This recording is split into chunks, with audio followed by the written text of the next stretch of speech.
সাথে একটু খুঁজে পাবো। ওটা আগে পাচ্ছ কেন? কি করছো? এটা নিচে পেটে ওর উপরে কথাটা পাবো। হ্যাঁ এই যে তোমার ওড়না। মোমোল হ্যাঁ তুই তোমার। পাচ্ছ। আমি পাততে পারবো না, ধরতে পারবো। হ্যাঁ পাতবো কি করে আমি? দই নাকি?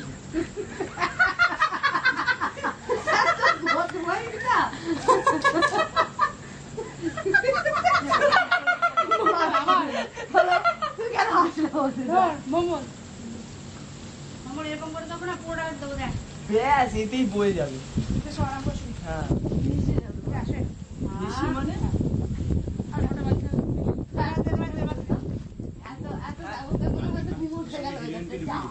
হ্যাঁ ব্যাস। কালকে আমি সবার সাথে পাঁচ বার কি হয়েছে একটা পাঁচ বাইশ কোথায় গেল কি পাঁচ বলিস তো আনতে বলে না। তাহলে একটা কাজ করো তোমরা। আমি একটা পাঁচ বালিশ আনলে তো হয়ে যাবে, আর লাগবে নাকি? আরো অনেক লাগবে আর জিজ্ঞেস করছে হিরোইনটা কে? কালকে দেখতে আসবে। আর একটা মাথার বালিশ লাগবে। একটা একটা না দুটো? কি আছে তোর একটা আর এখানে না, দুটো বালিশ লাগবে। ব্যাস ঠিক আছে। আর একটা পাঁচ বালিশ। তুই এ বাচ্চাকে নিয়ে নে একটা পাঁচ বালিশ, দুটো মাথার বালিশ।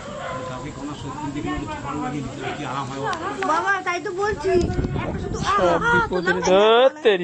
একটা শুধু কর ঝড় যদি লাগানো হয় আর শুয়ে মানে এসিতে শুয়ে আবার মনে হবে না ঠিক আছে। কি আরাম এখানে বাবা যেতে ইচ্ছে কোথায় নিচ্ছি গানটি ভিজে কালকে আমি চলেছি। কালকে কি করলাম বলতো না, খুব গাছ ছিল, ভিজা চকচকে একদম গামছা। একদম তোয়ালেকে ভিজিয়ে নিয়ে তলায় পেতে তারপর শুয়ে পড়ি। রাত্রে আমি গাছ থেকে টেনে ফুললাম দেখছি চকচক করছে তখনও ভেজা তখন নির্গায় জল পড়ে লুঙ্গি ফুঙ্গি সব ভিজে যাক, লুঙ্গি আপত্তি নেই। বাবা দুদিন ধরে তোমরা যখন ছিল তখন বাবা আমি ওই তখন ঘুমটা এলো, ঘুমাচ্ছিল না আমার।